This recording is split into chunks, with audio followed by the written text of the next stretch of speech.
A las 8:45 en día domingo. Hoy pasamos revista a los hechos más relevantes de la semana, pero también le hablamos de lo que tiene que ver con la semana entrante. Le doy la bienvenida primero a Dina Fernández. Hola, ¿cómo están? Bienvenida. Hola, Pablo Hurtado. feliz año. Y no menos bienvenido también Pedro Trujillo. Muchas gracias, y comenzando los dominicales del año con la misma fuerza que el año pasado. No, la con misma más fuerza. gente, Con más. Yo quería decir con la misma gente. En la misma ciudad y con En la misma gente. ciudad y con la misma gente. Pedro Trujillo tiene preparado para nosotros un primer segmento. Adelante, Pedro. Muy bien, vamos a hablar del tema económico. ¿Cuáles son las cifras, los datos de la economía del país y qué podemos esperar de estos números en el próximo gobierno?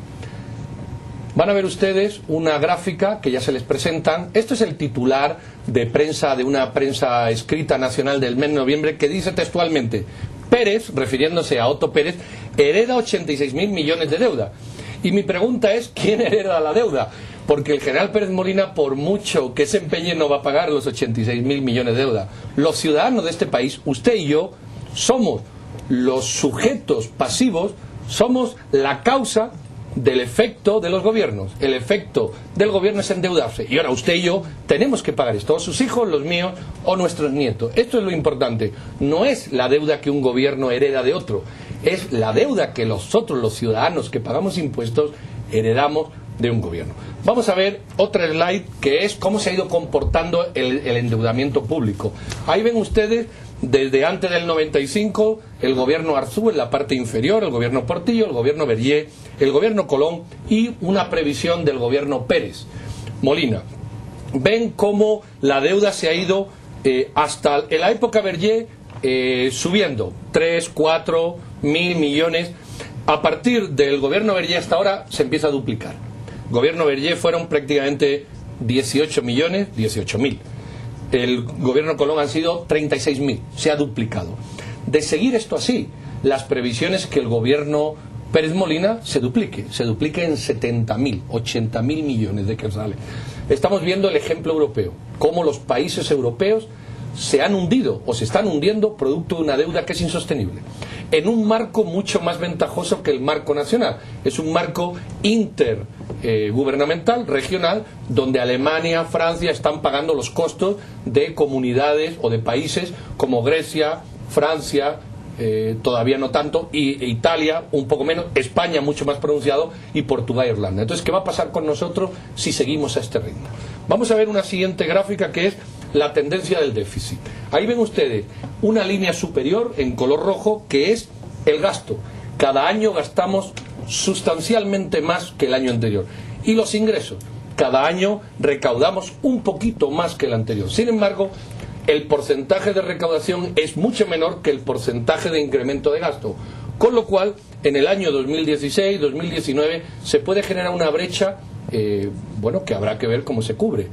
Si no podemos, tenemos un problema con 35.000 millones, ¿qué va a pasar con 80, con 100, con 120? Esa es la pregunta. ¿Qué se puede hacer?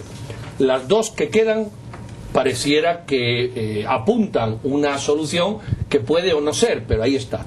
La siguiente, van a ver que esta brecha que se ve en el 2010, en el 2011 y que está previsto o estimada en el 2012, que es la transparencia que se debe de ver en este momento, se puede ir corrigiendo. ¿Cómo se corrige? De la única manera que hay, que es hacer converger un moderado gasto con una recaudación progresiva mayor. Para recaudar más hay que generar condiciones de mayor recaudación. Luego las podemos discutir: transparencia, eficiencia en las aduanas, control de la corrupción, incorporación a la economía formal. Y para reducir el gasto lo que hay es que apretarse el cinturón y gastar menos en cuestiones superfluas, o gastar más pero porcentualmente lo mismo que se recauda, no infinitamente. De manera que en 2014-2015 este gobierno entregue las cuentas en paridad. Es decir, se gasta lo mismo que se recauda, que es lo ideal en cualquier economía. La última le ofrece tres soluciones. Un escenario pasivo, es decir, veamos la transparencia, un escenario en el que nada pasa, con lo cual nos vamos a un endeudamiento de más de 50.000 millones en la parte superior, A la derecha ven variables que no cambian, más o menos la inflación, más o menos los ingresos fiscales en el histórico que crece, más o menos el gasto como está creciendo. Entonces, en la parte superior ven ustedes en rojo un escenario pasivo. Si no corregimos nada en el 2019, en el 2015 entramos en una auténtica crisis. Un escenario relativo donde en el 2015 está todo en azul, se puede reducir el déficit fiscal a un 3.5, una deuda pública quedarse en 28 en vez de 32, y un escenario óptimo en la parte inferior, que es reducir el déficit fiscal, la deuda pública, etc. Bueno, estos son marcos numéricos. ¿Qué es lo importante? Que hay que hacer converger estos dos efectos, el crecimiento de la recaudación y el descenso o el crecimiento moderado a menor velocidad del gasto, porque si no entraremos en una crisis dentro de 3 o 4 años y el ejemplo europeo nos debe de poner la alarma. Y aquí termino yo para que ustedes discutan y los televidentes en sus casas también. A ver, ¿qué puede decir uno? ¿Qué? Yo quisiera decir una cuestión respecto a los números y que sí es comparable a la situación en Europa. Yo estaba viendo que los españoles ahora pues están un poco asustados y bravos al ver las medidas que está tomando Rajoy al tomar el gobierno.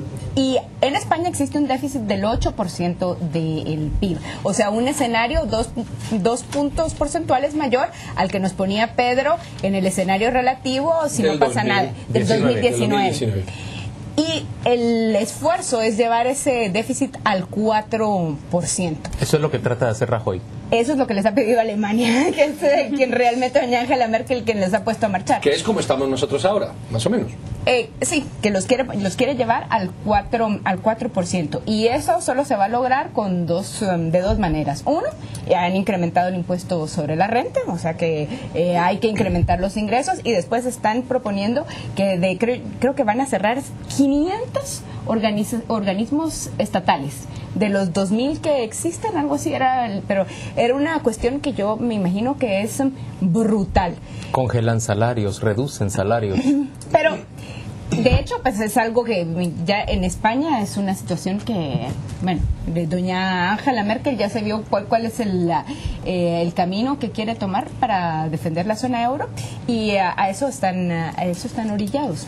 Bueno, yo creo que para nosotros el camino está bastante claro. Yo pienso que el próximo gobierno tiene que lograr en los primeros 3 meses de su gestión, ojalá entre los 3 y 4 meses primeros de su gestión, un acuerdo para mejorar los ingresos del Estado. Eso sin duda.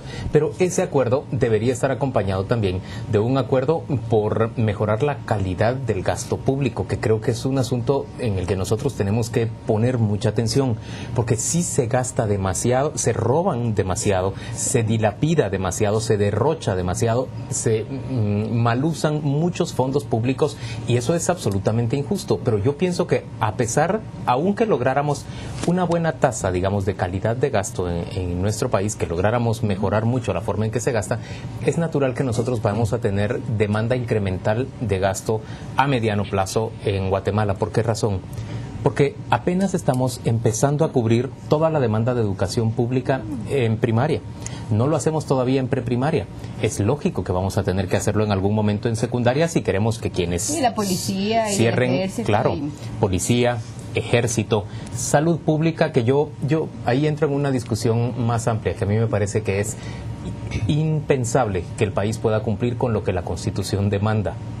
No se puede ofrecer, ninguna sociedad puede ofrecer salud plena para sus habitantes en base a gasto, a fondos públicos, cuando solo un pequeño porcentaje de la población contribuye de manera efectiva y la gran mayoría se encuentra fuera de la economía. Entonces me parece que ahí sí estamos en un sinsentido, pero es lógico aquí que vamos a tener que llegar a un acuerdo, y yo quisiera que como parte de esa dotación de calidad o darle calidad al gasto público, en realidad el gasto dejara de ser cada vez menos determinado por los políticos y cada vez más determinado por los técnicos. La Secretaría General de Planificación, las instancias técnicas de un Ministerio de Comunicaciones, de un Ministerio de Desarrollo Social, son quienes tienen que establecer las prioridades exactamente de en dónde se tiene que colocar el dinero público. No tiene que venir a hacerlo un gobernador, un político que tiene ambición de llegar al cargo, a las siguientes elecciones con un buen bolsón de votos.